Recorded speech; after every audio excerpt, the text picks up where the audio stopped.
All right, class, let's begin. Today, we're dissecting a doctrine that marks one of the most profound shifts in middle power strategy we've seen this century, the sovereign shield. Now, this isn't some abstract theory. This is a mechanical blueprint for achieving total strategic autonomy. So I need you to pay close attention.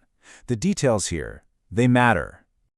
Everything starts with this single sentence, delivered at Davos. Make no mistake, this is not just rhetoric for the cameras. This is the philosophical rupture point. It's the Declaration of Independence that anchors every single policy, every piece of military hardware, and every economic lever we are about to examine. So, we will approach this systematically. Our analysis today is going to follow the doctrine's own internal logic. It's built upon four distinct but deeply interlocked pillars. First, the philosophy behind it, then the economic tools used to enforce it, the physical hardware that defends it, and finally, the system for ensuring human accountability.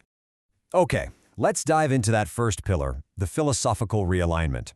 The primary objective here was to completely redefine the nation's identity on the world stage, to transition from the passive, often subservient role of a northern neighbor to the active, controlling position of a landlord.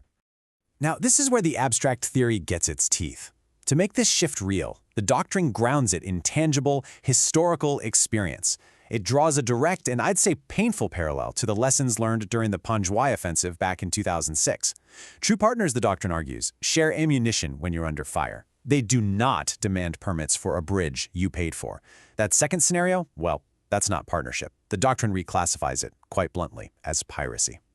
This philosophy then bleeds directly into our second pillar, the economic levers. Now, this is where the doctrine completely rejects the conventional wisdom of frictionless trade.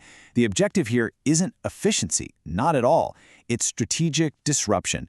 It's about weaponizing bureaucracy to achieve sovereign goals.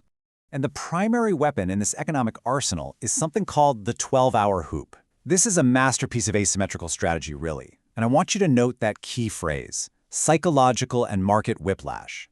The intent isn't just to slow down commerce. It's to make logistical planning fundamentally impossible for the opposing superpower, inducing a state of constant, debilitating uncertainty.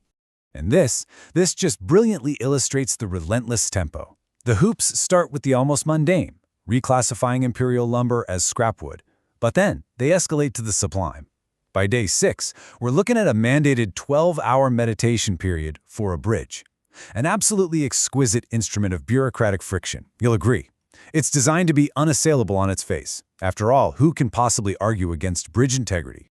But the crucial point is the culmination. After 6 days of these unpredictable, escalating bureaucratic attacks, the doctrine initiates what it calls the final squeeze. All of the previous hoops are reactivated all at once for a full 72 hours. This is the checkmate. It moves beyond mere disruption to induce a state of complete and total logistical paralysis right at the border. Now, from the abstract world of economic warfare, we turn to the doctrine's physical manifestations. Pillar 3 is all about the steel and silicon, the domestic, industrial, and military capacity that's required to actually give the shield its strength. The core of the military strategy is something called the Wolfpack Doctrine. And what it is a fundamental rejection of the superpower model of developing these bespoke, billion-dollar single-use platforms. Instead, it favors practicality, adaptability, and most importantly, industrial sovereignty. And here is the industrial genius of the system. The base is a standard PACCAR heavy-duty truck chassis, built in Quebec with Canadian steel. The key innovation, though, is that industrial hook-lift arm. This is what the doctrine calls rental yard logic. Why build an entire new vehicle for every mission when you can just swap out the mission deck on a universal carrier in less than 2 minutes? This modularity is expressed through what they call the fangs. A standard truck frame can be a mobile howitzer one moment, an anti-aircraft platform the next, and an electronic warfare hub right after that.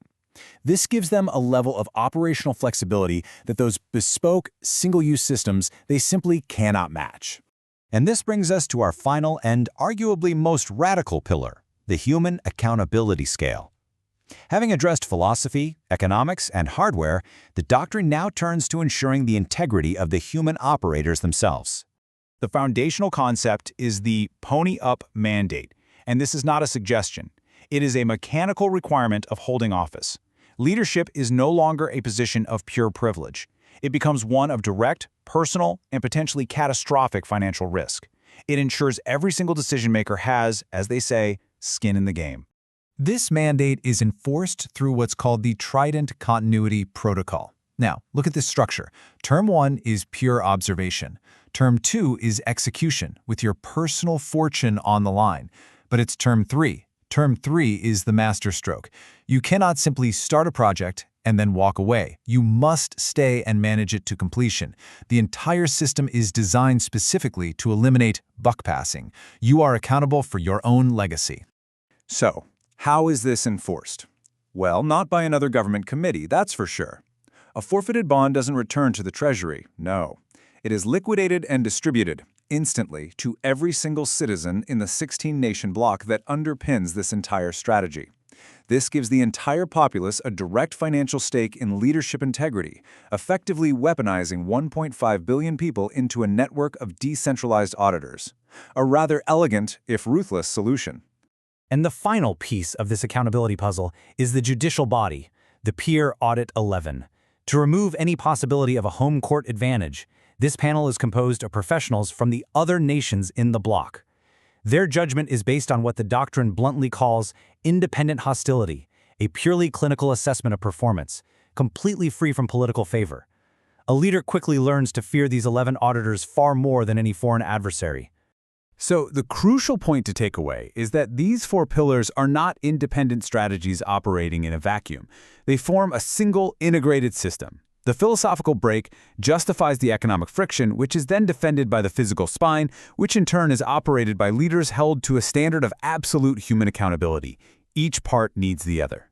So I'll leave you with this question to consider for your briefs. The doctrine is presented as entirely defensive, a shield. But when a defense is this proactive, this integrated, and this capable of inducing total paralysis and a superpower, does it truly remain a shield? Or does it, by its very nature, become a weapon in its own right? Mull that over. Class dismissed.